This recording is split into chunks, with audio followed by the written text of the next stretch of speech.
కీర్తన ఏంటి?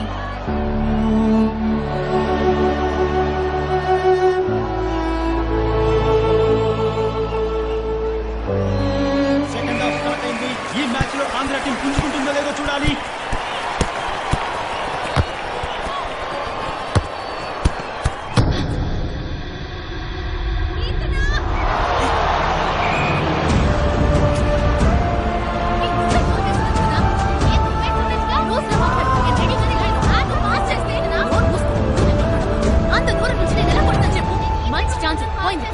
ఈ గొడవల మధ్య గ్యాప్ లో మణిపూర్ ప్లేయర్స్ రెచ్చిపోయి ఆడతారేమో మనం చూడాలి.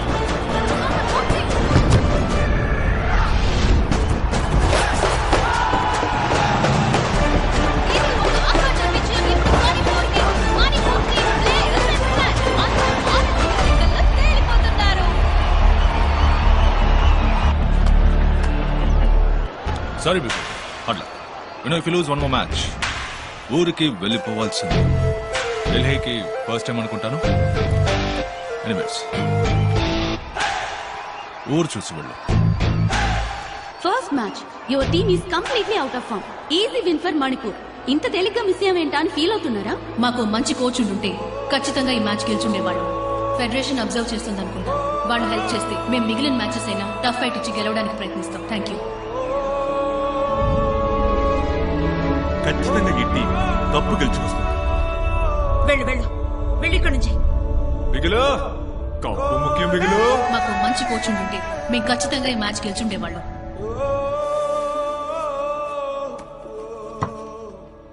ఏమైంది మైకేల్? ఒక్క మ్యాచే కదా, దానికి ఎందుకు రిసైన్ చేయటం? వాళ్ళు ఓడిపోయారని వెళ్ళిపోవట్లేదు సార్. ఇక మీద వాళ్ళు ఓడిపోకూడదనే నేను వెళ్ళిపోతున్నాను. వెస్ట్ బెంగాల్ నుంచి చటర్జీ అని ఒక ఫ్రెండ్ రేపు వచ్చి ఛార్జ్ తీసుకుంటారు. Thank you sir. నాకు మీరు చేసిన సహాయానికి థ్యాంక్ యూ. రే ఏంట్రా ఇక్కడ? ఈళ్లే బాబు హాస్టల్లో మనల్ని రౌండప్ చేసింది. రే ఇక్కడొద్దు, బయటికి వెళ్ళి చూసుకుందాం. Sorry sir. కాదు కాదు, ఇది ఎక్కడే మాట్లాడాలి. అదే కరెక్ట్ గా ఉంటది. వీళ్ళ పంపింది ఎవరో తెలుసా? అడుగు.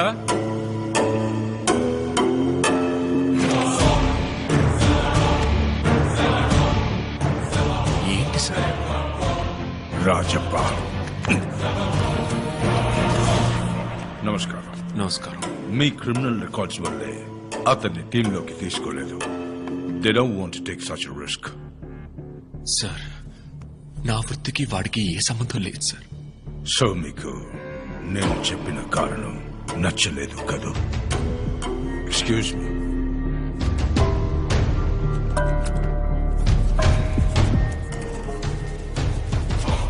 రాజప్ప, మీ దృష్టిలో ఫుట్బాల్ అనేది ఒక స్పోర్ట్, కానీ మా దృష్టిలో ఇట్స్ బిజినెస్. స్పోర్ట్స్ అంటేనే డబ్బు. ఒక్కసారి నేషనల్ టీంలోకి వస్తే అతను ఓడినా గెలిచినా ఖచ్చితంగా గవర్నమెంట్ ఉద్యోగం ఉంటుంది. పెద్ద ఉద్యోగం సార్. రైల్వేస్, కస్టమ్స్, ఎయిర్పోర్ట్ అని. ఎంపీ, మినిస్టర్స్, బిజినెస్ మెన్ ఇలాంటి గొప్ప వ్యక్తులకి వాళ్ళ పిల్లలు నేషనల్ టీంలో ఉండటం అ ప్రైడ్. అందుకు వాళ్ళు ఎంత అడిగినా ఇవ్వడానికి సిద్ధంగా ఉన్నారు. మీ అబ్బాయిని నేను టీంలోకి తీసుకోవడానికి ఎంత ఇవ్వగలరు?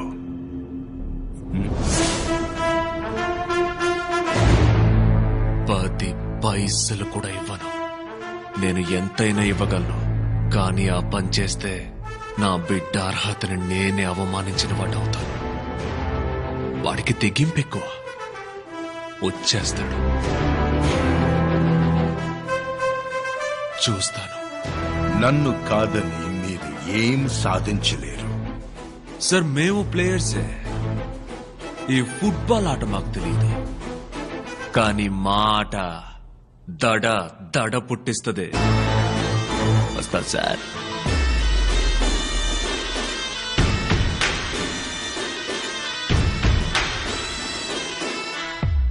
మైకిలో నాన్న డన్.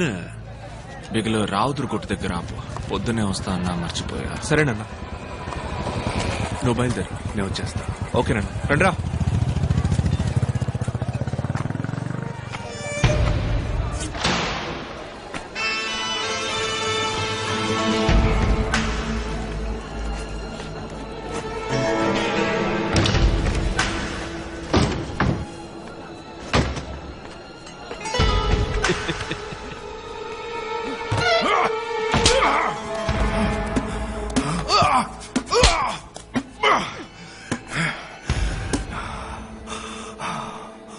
నువ్వున్న చోటే నేను నిన్ను నరికి పాతేసేవాడిని. ఏదో పెద్ద లోకమంతా నీ కాళ్ళ కింద పడున్నట్టు రెచ్చిపోయా. ఒక్క అర్ధ గంటలో నీ జీవితం ఎట్టా మారిపోయిందో చూసావా? అందుకే నేను కొంచెం ఆడుకొనిచ్చి కొట్టా. మనిషికో బుద్ధి, మహిళ సుమతే. నీ నోరు రావుతురు, పత్రాలు తీసుకురా.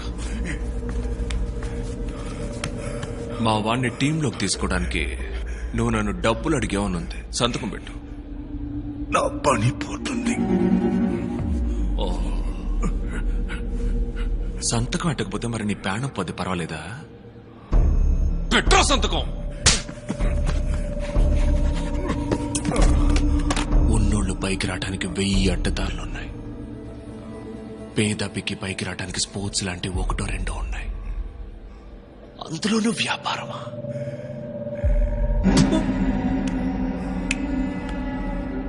నా బిడ్డదే కాదు, అర్హతలు ఉండి ఆడే అంతమంది పిల్లల పేర్లు పొద్దున 10 గంటలకల్లా లిస్టులో రావాలి.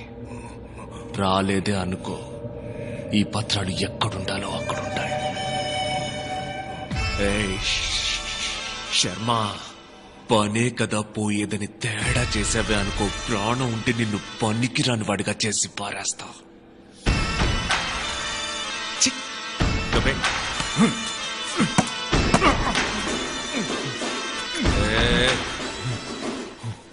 ఇతరుల కడుపు కొట్టి సంపాదించింది ఆపదలో ఎన్నడూ ఆదుకోదు. చెడ్డితోనే పో.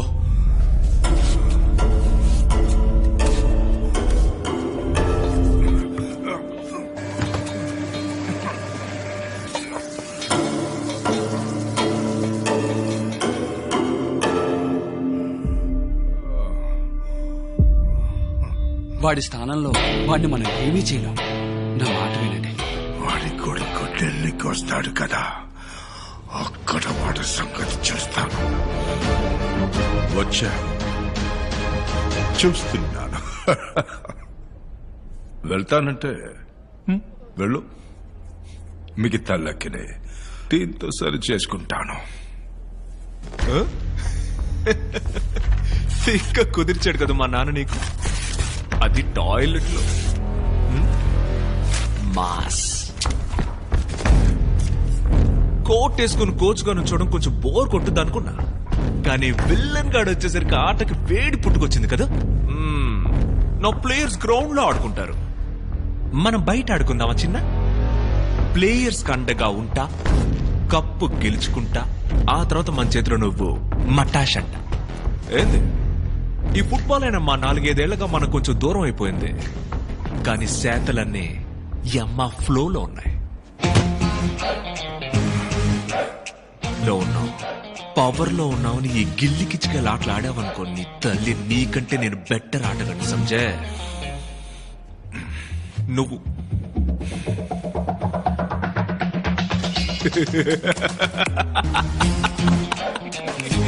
మాటలకే భయపడ్డాడన్నా.